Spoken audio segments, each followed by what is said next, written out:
Fini les portails interdimensionnels et les caméos surprises. Maintenant, on a un mec qui va cogner dans le noir en doutant de ses propres choix de vie. Merci Marvel, on est enfin guéri, ou pas.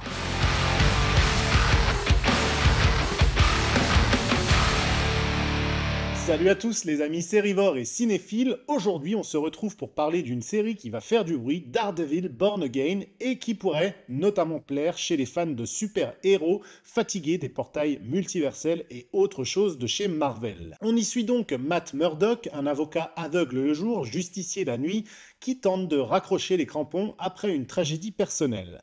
Mais voilà, quand Wilson Fisk est de retour et qu'il revient avec des ambitions politiques bien réelles, le passé rattrape Matt, l'obligeant à reconsidérer sa place dans une ville gangrénée par la violence et la corruption. Alors, est-ce que ce reboot slash suite slash relecture est plutôt réussi et ça redonne goût au MCU? Est-ce que c'est une série accessible pour les nouveaux venus comme moi? Eh bien, spoiler, plutôt oui, enfin en grande partie, parce qu'il y a du très bon et un peu de moins bon, et quelques petits coups de bâton dans le contrat qui font grincer. On en parle tout de suite.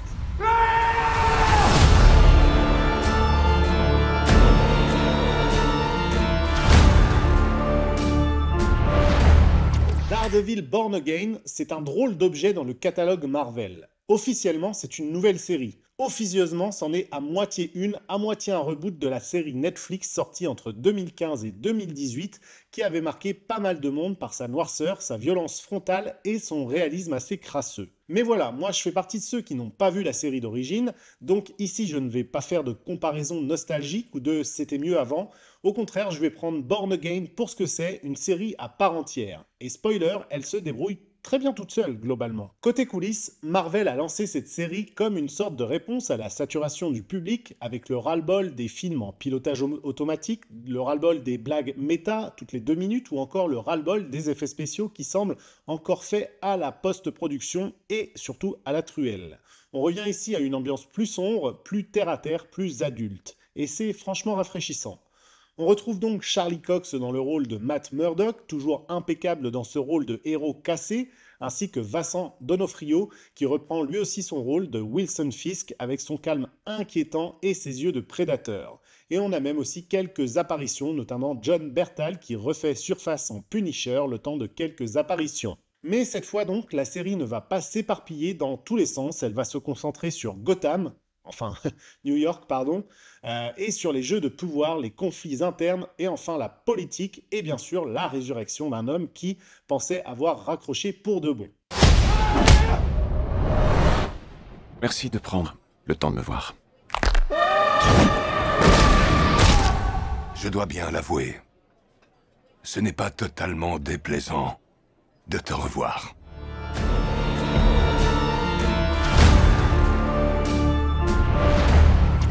Un des grands paris de cette série, c'est l'introspection. Effectivement, Matt Murdock passe une bonne partie de la saison à douter, à culpabiliser, à remettre en question ses actes, sa foi et ses principes, et parfois même son utilité. Il pense, il repense et il surpense. C'est effectivement l'anti-Thor, l'anti-Marvel. Ici, pas de marteau qui vole, mais de longues séquences de mecs assis dans l'ombre à se demander s'ils sont de bonnes personnes. Et sur le papier, ça fonctionne relativement bien. Les thématiques sont là, comme celles de la justice personnelle, de la religion évidemment, de la vengeance, mais aussi de la rédemption. Le genre de truc costaud qu'on aime voir traité avec sérieux dans un univers souvent moqué pour ses blagues toutes les 2 minutes. Sauf que voilà, parfois ça tourne un peu dans le vide. Certains dialogues frisent un peu la caricature, comme si les personnages récitaient leur dossier psy plutôt que de parler normalement.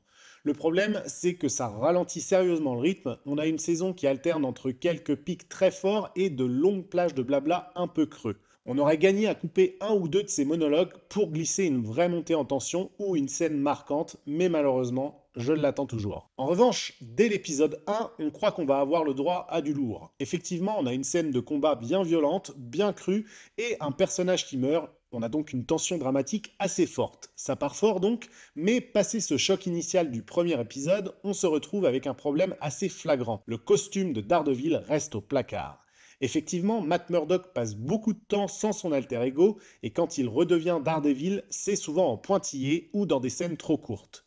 Certes, c'est un choix, montrer le héros en crise, montrer l'homme plutôt que le masque, mais soyons honnêtes, on attendait aussi des séquences d'action mémorables. Et là, c'est souvent trop discret, trop espacée, trop timide. Les rares scènes de combat sont en revanche plutôt bien réalisées. Les chorégraphies sont assez lisibles, les impacts sont brutaux et l'ambiance est assez poisseuse. On retrouve un peu de ce style à la Netflix, mais ça manque de régularité. Et du coup, l'énergie globale de la série en prend un coup.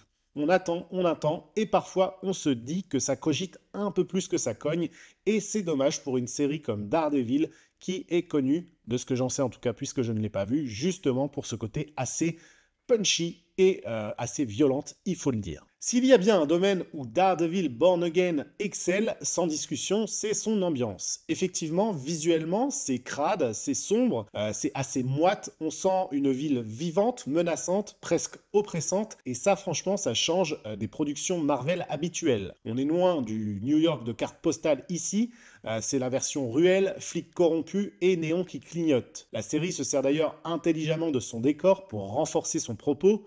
On parle de justice à l'échelle d'un quartier, de politique locale ou encore de contrôle des médias, de tensions raciales, de gentrification, etc. etc. Tant de sujets qui ne sont habituellement pas traités dans le MCU. Des sujets bien réels donc, bien actuels, qui donnent du poids au scénario, ça donne presque un côté HBO au projet, on pense à The Wire bien entendu, mais surtout à The Batman, et à cette manière de poser une atmosphère avant de poser un coup de poing. Et ce choix de revenir à quelque chose de plus ancré, plus humain, c'est sans doute ce qui rend la série plutôt rafraîchissante, et c'est le côté réussi que je retiendrai pour le coup. On n'est pas là pour sauver le monde comme d'habitude, on est là pour sauver un quartier, et franchement, ça suffit. Du côté des acteurs, globalement, j'ai pas grand chose à dire. Le casting principal est une masterclass. Effectivement, Charlie Cox a définitivement le personnage dans la peau. Il joue un Matt Murdock torturé, blessé, mais toujours habité d'une force silencieuse.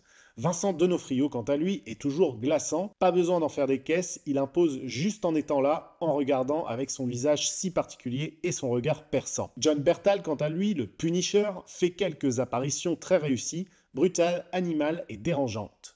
Il aurait mérité plus de place tant son personnage est percutant dans la série d'origine. D'ailleurs, on a parfois l'impression que ces quelques scènes réveillent la série à elle seule. En revanche, du côté des personnages secondaires, c'est beaucoup plus inégal. Certains sont sous-écrits, d'autres semblent être là uniquement pour remplir des cases. Hector Ayala, par exemple, alias White Tiger, a un vrai potentiel, mais reste un peu à la surface. Le staff politique aussi autour de Fisk manque d'impact. On aurait aimé plus d'interaction, plus de chair autour de ces différents rôles. Ah, le Marvel Cinematic Universe, toujours là, jamais très loin. Et dans Born Again, il fait ce qu'il sait mieux faire ces dernières années, mettre un peu le bordel. Effectivement, on a encore une fois des caméos assez inutiles, rappels forcés à des séries qu'on n'a peut-être pas vues d'ailleurs, comme Hawkeye par exemple. Et cette sensation désagréable que la série aurait été encore meilleure sans devoir constamment regarder derrière elle. On sent que Born Again veut être indépendante, c'est clair, elle essaye de proposer sa propre ambiance, son propre ton, mais dès qu'un clin d'œil au MCU arrive, ça freine un peu le tout.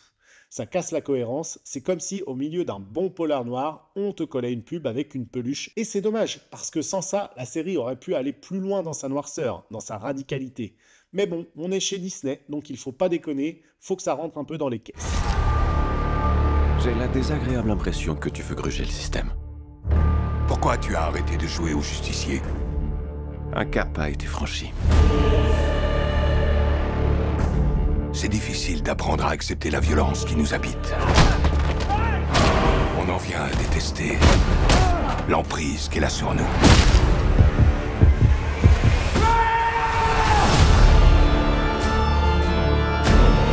Daredevil Born Again, c'est un peu comme Matt Murdock lui-même. Cabossée, hésitante, d'ailleurs la production a été particulièrement agitée, ça ne coche pas toutes les cases du divertissement super-héroïque habituel, et tant mieux d'un certain côté.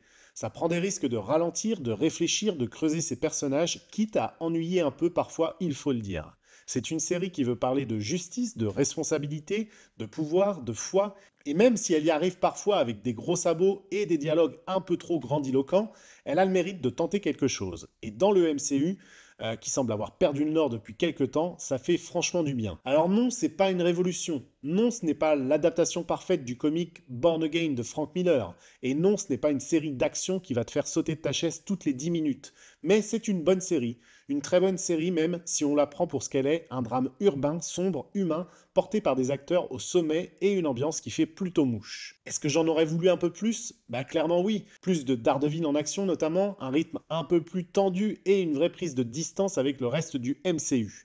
Mais malgré tout ça, j'ai pris du plaisir à regarder cette série et pour un mec qui n'avait jamais vu la série originale, c'est déjà plutôt un bon signe. Et vous, avez-vous vu ce Born Again? Vous êtes team introspection ou team baston dans les couloirs? Est-ce que vous trouvez que ce Marvel remonte la pente ou c'est juste encore un coup d'éclat isolé? Balancez-moi tous vos avis en commentaire, je suis curieux de savoir justement ce que vous en pensez. Et en attendant, si la vidéo vous a plu, vous connaissez la routine, le petit pouce, l'abonnement, et si c'est déjà fait, partagez à vos potes fans de justiciers fatigués. En attendant, je vous donne rendez-vous pour de nouvelles vidéos bientôt. Ciao!